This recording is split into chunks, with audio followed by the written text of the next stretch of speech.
এখন আমরা দেখব 40c এই প্রবলেমটার সলিউশন। সো প্রবলেম স্টেটমেন্ট কি, integration of dx by x root over 2 plus 3 root over x।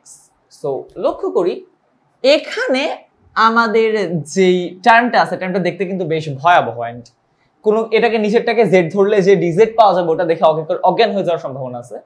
So আমরা এটাকে একটু ছোট করার জন্য কাইন্ডা একটু জোর করেই x সমান 1/z টু দ্য পাওয়ার 4 এটা ধরে নিব।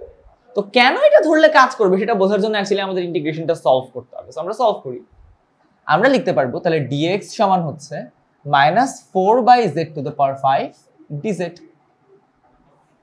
রিপ্লেস করে দেই, integration of -4/z to the power 5 dz divided by z to the power 1/z to the power 4, sorry শুধু z to the power 4 না, এটা হচ্ছে 1/z to the power 4 root over 2 plus 3 root over x এর value হচ্ছে 1/z to the power 4, right. So একটু কাটাকাটি করি, কাটাকাটি করলে নিচে একটা z থাকবে এখানে। ওকে, তো আমরা এটাকে লিখতে পারবো ইন্টিগ্রেশন অফ -4টাকে সামনে নিয়ে আসি। সো -4 ইন্টিগ্রেশন অফ নিচে একটা z থাকবে, এই zটাকে আমরা টেনে এখানে নিয়ে আসি, dz by z into root over 2 plus 3 root over 1 plus z square, এটা অ্যাকচুয়ালি কি হয় 3 root over 1 plus z square কে root, sorry 1 plus z to the power 4 কে রুট করলে হয় 1 plus z square। So root করার পর আমাদের আসবে হচ্ছে 1/z square। So 3/z square থাকবে বেসিক্যালি। এখন এই z টাকে যদি আমি ভিতরে নিয়ে যাই তাহলে কি থাকে, -4 integration of dz by z টাকে যদি আমি ভিতরে নিয়ে যাই তাহলে z স্কয়ার হয়ে যাবে। তো 2z square plus z square কাটা জাস্ট থাকে হচ্ছে 3, right.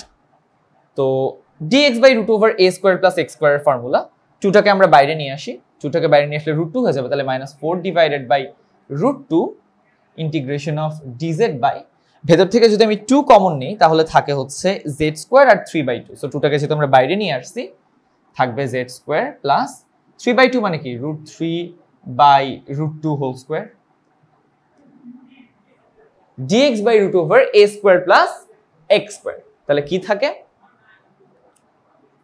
ln x plus root over x square plus a square, ln z plus root over ভেতরটা বেসিক্যালি হচ্ছে z square plus 3/2।